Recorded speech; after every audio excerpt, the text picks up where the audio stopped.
welcome to Overtime Hockey Talk. My name is Mark Paul. My co-host is Justin Baker, and on today's show, we are going to be going through the top 10 San Jose Sharks of all time as we continue our best players of all time from each NHL franchise. And if you want to go back and listen, we're almost to about half now through all the teams throughout the league. So we're doing the San Jose Sharks on this one. And the next ranking we do will be the Toronto Maple Leafs. And so, if you're a Leafs guy, stay tuned for that. That'll be a fun one. Bet you're looking forward to that. I am looking forward to that one. And Leafs being my team and all. But San Jose Sharks are a really interesting top 10. Mostly because it's really difficult to nail down San Jose Sharks players that played before the lockout. Like if you were on the San Jose Sharks before the lockout, you there wasn't a whole lot of the superstars on the team other than maybe a couple. Whereas now after the post lockout, I feel like that's where a lot of my list has come from. And so they're just it's for a team that's been around for almost 30 years now. It seems like right, 1991. Well, yeah, I mean that's crazy to think that it's almost 30 years, but and I would say that the majority of my players have played on the Sharks in the last 10 years. Yeah, I would agree. I mean, this was a franchise that starting off in 91 was just, terrible. They were almost as bad as the 70s Washington Capitals, their first inaugural season. They were, but by the time you hit 94, they actually went to the second round. Well, yeah, they got better real quick. They beat the Red Wings. They did, which I still remember that Osgood flub. Yeah. They got much better real quick. I mean, they're the team that drafted superstars like Ray Whitney. They even had Artis Urbe in goal. They had some quality names in there really after the first season. So, all right. Well, with that said, let's talk about the guys who just missed your list. The old just missed. The old just missed. I put in a guy who early on for this team was, man, I don't know how to describe him to me, what he means to me, because this is a guy who was part of Red Wings folklore in the 90s. Igor Larionov made my just missed. And he was kind of like, for a team that wasn't very good, he came in and he was steady for a few years. Well, he only played 97 games. He did, yeah. So about a year and a half. But this is in a time where they didn't have really any quality players, and he was a guy who was a quality guy. 82 points in those 97 games. I think he made one All-Star appearance for the team, too. Yeah, Erik Karlsson, another one that made my just missed. However, I will preference that and say, ask me next year or maybe 2 years from now, he'll be on the top 10. Yeah. And then last but not least, Tomas Hertl. Okay, yeah. I thought about Hertl for a second. He could be in there if he kind of cements himself as this two-way forward, which it seemed like when he came into the league, he was going to be more this flashy speedster of a center, but he's turned more into a two-way guy. And I think, he does have a shot at moving in here, but he missed my list along with Danny Heatley. Okay, he misses my list. Danny Heatley had a couple good years for San Jose. He's actually fifth all time in points per game. So and really, there's only a couple guys who played significant amount of games ahead of him. So if you played more than 52 games for the Sharks, he's third all time in points per game, 146 and 162 games. However, I think there was just a lot of decline that happened for Danny Heatley. He had a couple good years, and it kind of all went down the tubes. And that's kind of what I think about when I think about Danny Heatley with the Sharks. He had an 82-point year and then a 64-point year the following year. Then he leaves for Minnesota. It felt like there was something going on with the Sharks at that time, and he just really didn't fit, which is why he gets dealt to Minnesota. So he misses my list along with Jonathan Cheechoo, who I think has the most goals scored in one season for the Sharks. Thanks to Joe Thornton. Like 100% thanks to Joe Thornton. Yeah. I want to say the following year he scored 8 goals or something like that. It was stupid. He also leads the franchise in hat tricks too, thanks to Joe Thornton. all in that 1 year. I mean, in 440 games, he had 165 goals. And in that one season, in 82 games, he had 56 goals. So, I mean, he did actually have a couple good, like he had a 37 goal season the year after that, then 23, then it went down to 12, and it just really disappeared after that. And then he just toiled around. Like, he went from a 56 goal season in 05-06, and in 2009, 2010, he played like a quarter of the year in the AHL, and then he was never seen from again. Yeah, and went to the KHL, and that's, he retired a few years ago. But. Yeah, I thought about putting him on my adjust list too, but you think about that sort of fact, right? A guy, if you look throughout history, there's probably nobody who's ever gone from a 50-plus goal season and then within a matter of a few years an AHL player. Never happened in the history of the game. I mean, clearly that's... outside of like maybe the mid-'80s. Well, yeah, I think that was... I don't know, actually. I don't know. Yeah, that's I would like to look that up. Goal. So. Yeah, tweet it to us if you know. I would be interested to hear. Quite the fall from grace. As well, a couple defensemen that I tossed around, like Dan Boyle and Mike Rathje, some of these guys that were a solid defenseman for them at one time, and Doug Wilson, who was the Sharks' first captain, but I just couldn't put them on the list. So couldn't do it. So with that said, your number 10, sir. My number 10 is Vincent Damphousse. Okay. Or as I always call him, Damp House. Damp House. Yeah. Not really sure how to pronounce his name, to be quite honest. I'm a damp house. That's how it goes. All right. I think we need to stop the show and start over again. 10th all time in points for this franchise. Only 300-ish games played. So pretty 385, almost 400. Okay. Yeah. Did I read that wrong? I'm sorry. 385. 289 points in 385 games. Pretty decent point per game average. I mean, at 3 points every 4 games, you can't hate that. And again, this is a guy who played in the late 90s, early 2000s in a time where really, like you talked about it, prior to the lockout, there really wasn't much superstar power on a Sharks team. So yeah, I mean, and they actually did okay in 99, 2000, in 01, 02, and 03, 04. They made it out of the first round. In 03-04, they actually made it to the conference finals. Right, yeah. So starting to see the rise of this franchise. And Vincent Damphousse had some great playoffs where, I mean, he had in 03-04, and this is in his, I mean, that was his final year. He retires after that year. Because the lockout comes, and I think he just called it a day. Sure. He had 14 points in 17 playoff games. Can't hate it. 7 of those goals. So, yeah, he definitely showed up in the playoffs, and Vincent Damphousse, I would agree. He probably, if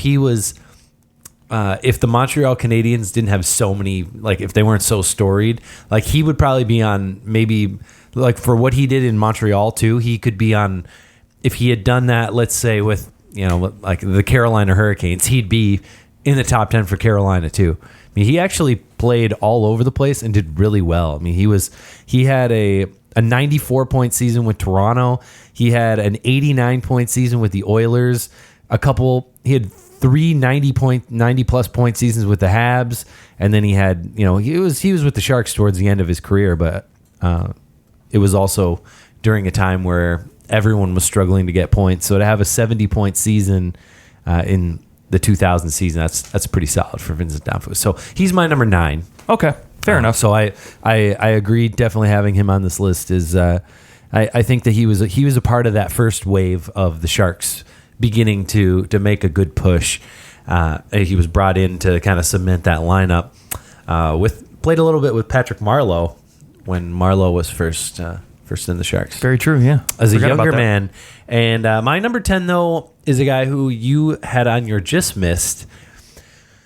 It's Erik Karlsson. Wow. Okay. A lot of love for putting him barely on my a season. List. Even though he had a down season, I mean, he still had 45 points in 53 games as a defenseman. So we're not talking a shabby season. I mean, that puts him 7th all time in points per game as a Shark. And the only defenseman ahead of him is Brian Campbell, who played a whopping 20 games for the Sharks and had 19 points. Came in post trade deadline. Yeah. So I'm putting Erik Karlsson on here with also the knowledge that he's going to continue to perform and he'll really be great for this team. And I mean, I'll say this: if he like, let's say he didn't sign with the Sharks. Obviously, I wouldn't have him on this list. But I'm putting him on here because it's like, okay, it's a foregone conclusion. This guy's going to do something special. So, sure, yeah. So he's my number 10. Dom Foos is my number 9. And who's yours? My number 9 is a string of defensemen that I'm about to go on a run with. First being Dan Boyle. Okay, so you do have Dan Boyle. I do have Dan Boyle on this list just because I think more. I grew up watching this guy in the prime of, I wouldn't say the prime of his career. That was definitely Tampa, but he came in the latter stages of his career, but was still very productive for a team that didn't have a lot of superstar talent on the back end. Not like they do today, anyways. Yeah, a stretch of 3 straight seasons with 50-plus points and follows that up with a 48-point season. So very solid. He's third all-time in points for defensemen. And to me, Dan Boyle was just a rock-solid guy, and he was a very good top-line option guy to have on a team. And he showed why night in and night out, played very well during his tenure. Okay. I'll go my number 8. Okay, give it to me. My number 8 is the only goaltender to make this list, and it is Yevgeny Nabokov. Okay. So, Nabokov has by far the most wins in this organization. He has 290, I think it was 293. He also has 50 shutouts. So, about 10% of his games played, he had a shutout. That's pretty solid, averaging 8 shutouts a year. And he, little known fact, has scored a goal. Yes, he has. Yeah, not too many goalies can put that on their resume. I don't think we've had a goalie on our list that has scored a goal yet. Unless you had Chris. Did you have Chris Osgood on your? I cannot remember for the life of me. Yeah. I have a terrible memory, but that's why I write everything down.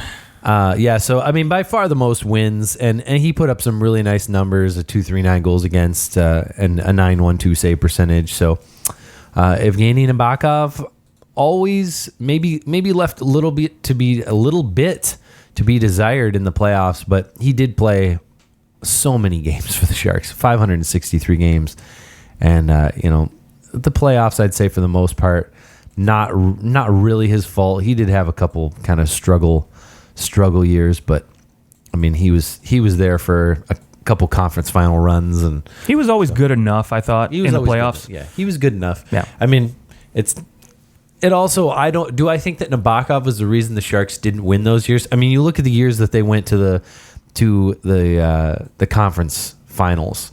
03-04, they lost to the Calgary Flames, who were so good. They were very good. That team was. I think that was. No, because Tampa Bay won the cup. But I was going to say, I think that's the year though in 04 where he robbed. I can't remember who it was on Dallas with that glove save just right against the post. Yes. Just one of the better saves I've seen in a long time. And then if you haven't seen it yet lately either, go take a peek. Oh man, why can I not remember his name for the life of me? Just made this ridiculous. Yaroslav Halak made a ridiculous behind the back save. Just crazy. Go look it up. But yeah, that 03-04 run though, he 171 goals against and a 935 save percentage. So just out of this world. He's my number 8, and my only goalie who he's the only one I even slightly considered. Yeah, so same. Although maybe I thought about Mike Vernon.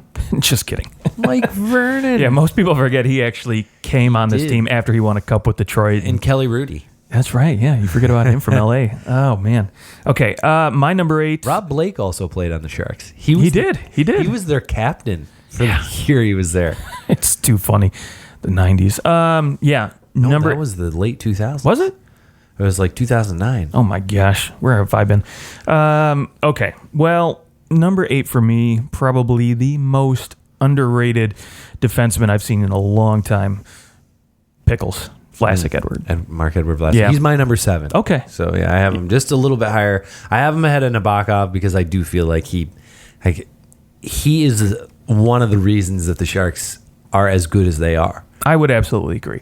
And I think, you can see the love, just how good of a defensive defenseman he is, because that run where Canada, with the Olympic gold, man, they put him with Doughty just on that top line for a reason. And because he's just that good of a shutdown guy. And it's no secret. I think, you can gripe about his contract and the money he gets paid, but he shuts teams down, and it shows year in and year out. Plus, he is maybe best nickname in the NHL right now. Really? Yeah.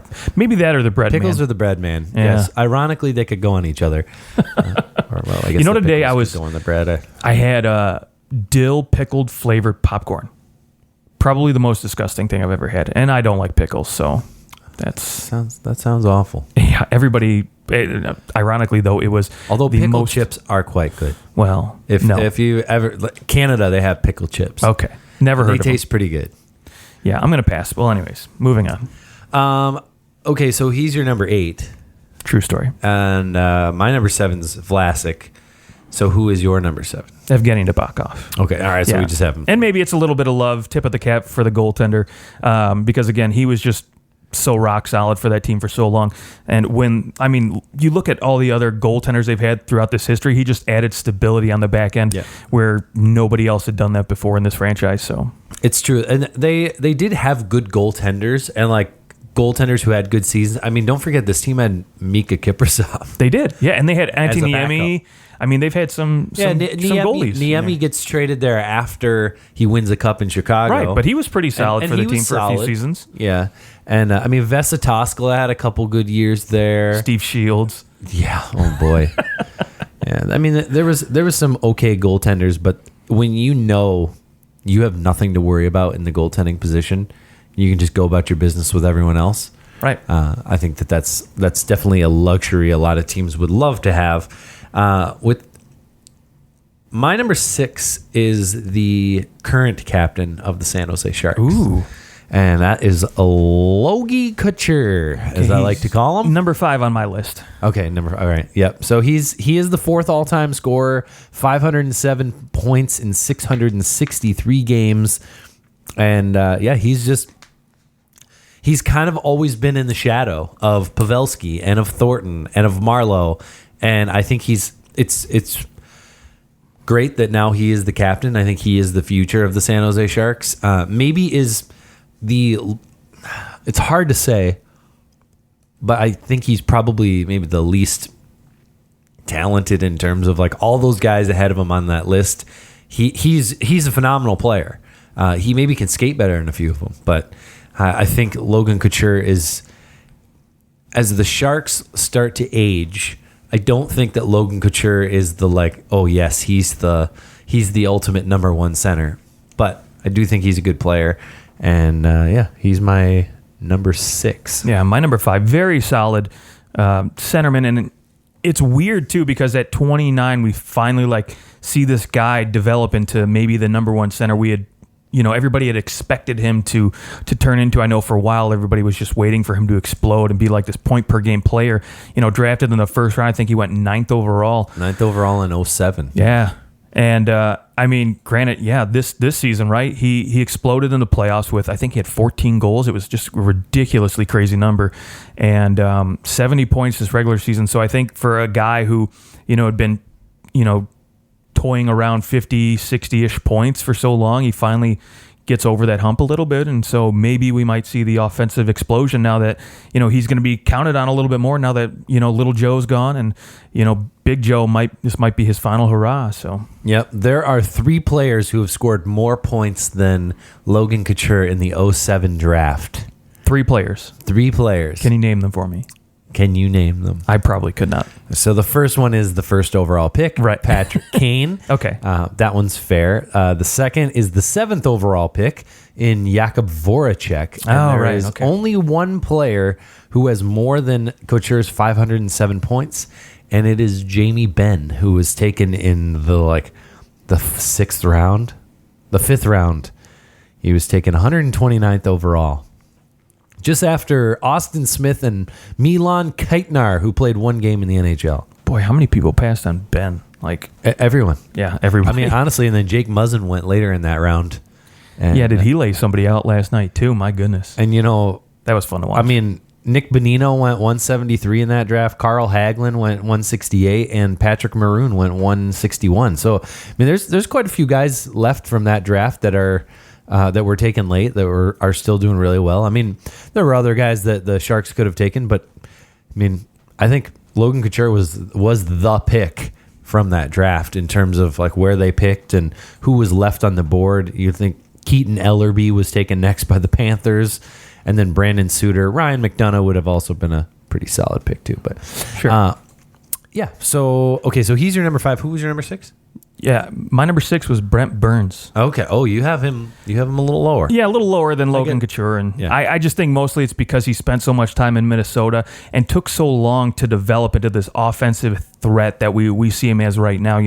I mean, he's only been doing this for 3-4 seasons now. It hasn't been like he hasn't been a guy in San Jose that's been tearing it up for the last decade. So, in the last 5 years, he's had 60-plus points. Yeah, so there you go. I mean, but it did take him a few seasons when he got to San Jose to do this, considering, he spent so much time in Minnesota, and you think, granted, I know defensemen take a little bit longer to develop and get their stride going, but, I would say he's had 6 years of pretty prominent. He had 20. The year that he didn't have 60 points before that, in 13-14, he scored 22 goals. I don't hate it. Don't hate it at all. That was kind of the year that they were like, is he a forward? Is he a defenseman? And they were kind of toilet. Right, where he went up the right wing a lot, like Dustin Byfuglien. But the only other thing, too, I think for my one knock on him is just his defensive liability on the back end, because he's just jumping up in the play so much. Did Drew Doughty get a hold of you? Is that why this is happening? I actually was waiting for you to say that. I was really hoping you would have, and I'm glad you did. Thank you. Yeah. He was, it's when Brent Burns was taken by Minnesota, I think there was this like, oh, he can play both positions and all this. And then I think he just kind of fell out of favor in Minnesota. Like they felt like he didn't hit his potential, and they thought that they could, I think that's when they brought in Danny Heatley. Yeah, it was Danny Heatley was traded for Brent Burns. Maybe a little bit more than that. But so Brent Burns, he is my 4th player on my list. Okay, you're number 4. But my number 5 is actually the only guy in the top 5, actually the only guy in my top 8 that played before the lockout for the San Jose Sharks. And he's my number 4. Owen Nolan. Yes, sir. Yeah. Owen Nolan, even like his point total, he's 568 games, he got 451 games, or 451 points. But Owen Nolan was just a different kind of player. His prime was also in the mid and late 90s. So you're talking the trap years. And so he definitely, some of those point totals maybe should be adjusted slightly. He also has 934 penalty minutes. This guy is the second all-time in penalty minutes for this organization, but was just your total package, just complete power forward type of player. And he has maybe the most unique goal ever scored in an all-star game. Dude, one of my favorites. The point and score on Dominik Hasek. He was the only one who scored on Hasek that year. I think it was in either 98 or 99. Because Hasek was just unstoppable. Even in an all-star game. It was in an all-star game, and he was unstoppable. And the only goal scored on him is Owen Nolan on a penalty shot.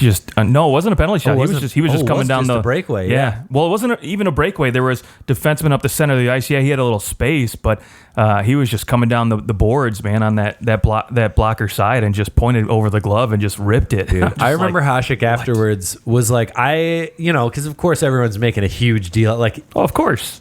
The Western Conference, which was that back then it was East versus West, and it still is now. But it is now. There was times where it wasn't. They did the like North America versus the world. Oh right, they did that a few times. But anyway, so it was West versus East. So the Western Conference, I think, got destroyed by the East. But the talk was that goal. And Dominik Hasek was just like, I do not know what he do. I thought he. I thought he hurt his hand or something. He didn't know he was pointing. But it's you want to see an awesome goal. If you haven't seen Owen Nolan point and shoot, it's amazing. So all right, well that puts Nolan at 5. Brent Burns is my 4. Nolan is your 4. So we're up to the top 3. Which I will say for Burns being a little higher, he has won a Norris Trophy. That's very true. No one on the Sharks has ever won a Norris. They have. Joe Thornton did win the Art Ross, but I don't think anybody ever won a No, there's not much hardware on this team. Yeah. No one ever won a hard or anything like that. So, anyways, your number 3 then. I mean, I think we're gonna have the same 3 guys in our top 3. I'm just curious as to where you drop these guys. Number 3 is Little Joe. Okay. Yep. Yeah. I have Joe Pavelski at number 3 as well. Yeah, and maybe if he had stuck around for a few more seasons, maybe that might change his spot. But I don't think so. Well, no. What, like 3 more years? What's he gonna? I mean, he sits with 761 points. The 2 guys ahead of him have Marleau has 320 more points than Pavelski. I think it would take Pavelski maybe more than 5 seasons to get to that total. Okay, that's fair. Yeah, I'm not arguing with that, but yeah, Pavelski. I mean, what can you say? This guy, for as old as he is, he can still freaking score goals, man. I don't know how he's still putting up 40-goal seasons. Like, no big deal. The guy's got sweet hands. He's still pretty fast. I mean, when you think about a guy of his age and how it's become a young man's game, he can still keep up. He can still play, and I'm excited to see what he can do in Dallas. But again, this is just a guy who's been a captain, a leader on this team for so long, and yeah, kind of odd to see him wearing another uniform now. Yeah, he's played for the Sharks in his entire career. Almost made it to 1,000 games, just 40 games short, really, but. So it'll be interesting. I mean, he's had success in every aspect of this game with the Sharks. So except no hardware, but yeah.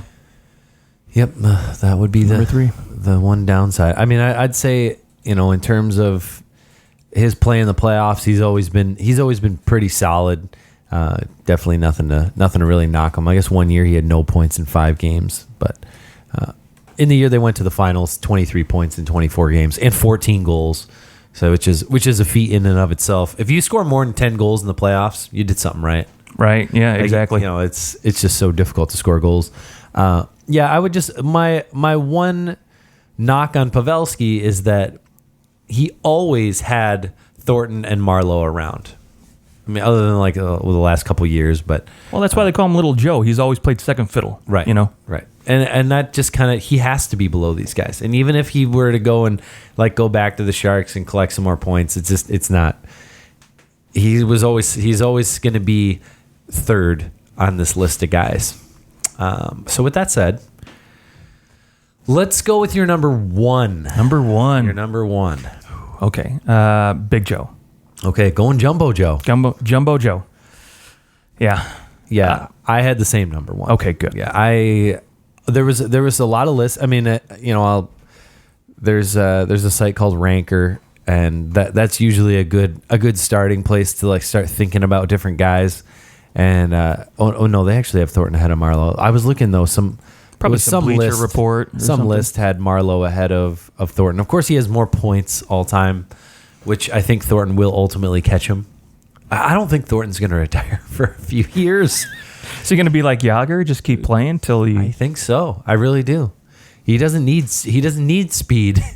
No, when you're smart, you don't need speed, because there are rare guys who can do it just playing slow.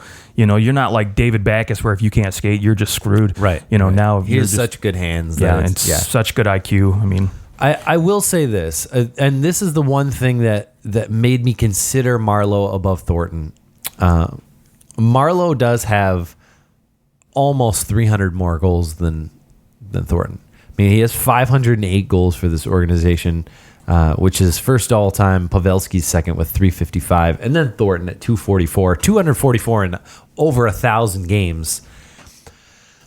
He's a setup man. Yeah, and the reason why I go, well, okay, yes, Marleau did score a lot of goals. Several of the seasons where he scored a bunch of goals were early on when the Sharks weren't great, and so not that it's his those seasons don't count, but I guess really he's just scored 25, 30, 40 goals. It's just he's all over the place, but he's a very consistent player. It'll be interesting to see where he actually ends up, because he still hasn't signed anywhere yet. True, yeah. But it'll be interesting to see where he ends up. But I think when you think of Patrick Marleau, while he has been a really good player for this organization, he's never been anywhere close to the best player in the league. Like he's never been in that conversation. we've never I don't even when his best season he had 86 points. That was in 05-06. That's playing with Joe Thornton. The most goals he scored was 44 in 09-10. And 09-10 he did come in 9th in the Hart Trophy voting. So he was up there, but yeah, but that still is okay. You came in 9th for one season where you might, all right, maybe you had a really nice season, but I still wouldn't say, there were players behind him in that voting that were better players. They just maybe didn't have as good of a season, right? Right. So to me, Patrick Marleau never close to the best player in the league, whereas our number one at Joe Thornton, he was absolutely top 3 in the league at one point. Oh yeah, absolutely. And if not, you're talking top 10 for maybe a 10-year stretch where you'd take Joe Thornton over almost anyone outside of Sidney Crosby and Alex Ovechkin. He was in that conversation to be that third guy. Yeah, his year when he got traded to San Jose from Boston, he put up 125 points. Yeah. Almost 100 assists in that season. Yeah, that's crazy. That's insane. So Joe Thornton, our number one San Jose Shark of all time. If you disagree with anyone on this list, you can let us know on Twitter at OT Hockey Talk. And from this point out, all of our rankings are just going to be one team, and it'll allow us to put out some other content as we also want to keep up to date with what's happening in training camp. So stay tuned for that episode later in the week. And that is your San Jose Sharks. Look for the Toronto Maple Leafs next. We'll talk to you guys soon.